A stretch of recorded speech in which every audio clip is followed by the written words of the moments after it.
Mobile business community Bangladesh.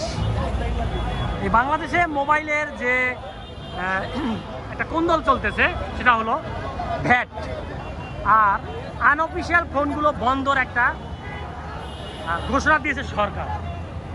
এই বন্ধর কারণে আর এই যে অতিরিক্ত ভ্যাট থাকার কারণে আজকে এই মানববন্ধন এবং আন্দোলন দেখতে পাচ্ছেন। যে আরেকটা কিন্তু মিছিল চলে আসছে অলরেডি, কারণ বাজার মোড় পুরোটাই বন্ধ আপাতত। আর এই আন্দোলনটার মূল কারণ হচ্ছে একটা নতুন মোবাইলে ভ্যাট দেওয়া হচ্ছে পার মোবাইলে 57% করে, যে ভ্যাট সাধারণ পাবলিকের কাছে অনৈতিক মনে হচ্ছে, ব্যবসায়ীদের কাছে অনৈতিক মনে হচ্ছে এবং আরও মনে হচ্ছে যে তারা মনে করতেছে যেটা যে এই ভ্যাট থাকলে সাধারণ যারা পাবলিক আছে, যারা মধ্যবিত্ত ফ্যামিলি আছে, তারা কিন্তু মোবাইল কিনতে পারবে না, তারা মোবাইল ব্যবহার করতে পারবে না। তো মোবাইল এমন একটা জিনিস হয়ে গেছে বর্তমানে, এটা সবার জীবনের সাথে রিলেটেড হয়ে গেছে। একটা মোবাইল বর্তমানে না থাকলে যোগাযোগ ব্যবস্থা একদম বিচ্ছিন্ন হয়ে যায়। তাই কিন্তু ব্যবসায়ীরা চিন্তা করছে যে তাদের ব্যবসায়ীর ধস না নামে, এই জন্য এই আজকের আন্দোলন অবশ্যই ডাক দেওয়া। এই আন্দোলনের মূল কাহিনী হলো 57% ভ্যাট থেকে কমিয়ে সর্বনিম্ন ভ্যাট করা হোক, যেটা সাধারণ পাবলিকের কাছ থেকে আদায় করলে তারা কষ্টদায়ক মনে করবে না, তারা মনে করবে না যে এটা একটা বড় একটা চাপ সৃষ্টি হইতে পারতেছে তাদের জন্য। এই জন্য কিন্তু আজকে এই আন্দোলনটা করা।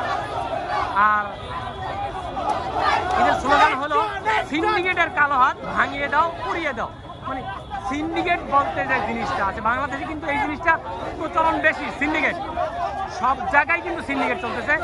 এই সিন্ডিকেটটা যদি ভাঙতে পারে তাহলে হয়তোবা এরা এই ভ্যাটের এই আশাটা যে চাচ্ছে, তারা যে ভ্যাট পরিহার করতে পারবে বা সর্বনিম্ন ভ্যাটটা পাওয়ার যে আশা করতেছে, সেইটা তাদের মনে হয় যে পূরণ হবে, এরকম কিছু একটা বোঝাতে পারছে।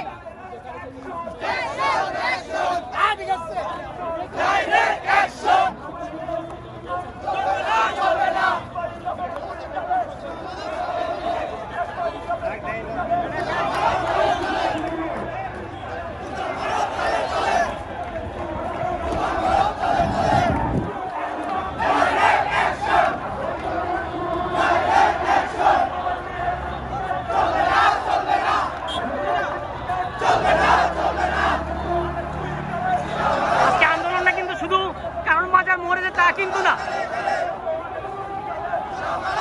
সারা বাংলাদেশে এই আন্দোলন হচ্ছে। মোড়টা ছিল একটা মানে বাংলাদেশের প্রাণ কেন্দ্র, যেখানে দাঁড়ালে ঢাকা শহরের সবার কানে চলে যাবে এই শব্দটা।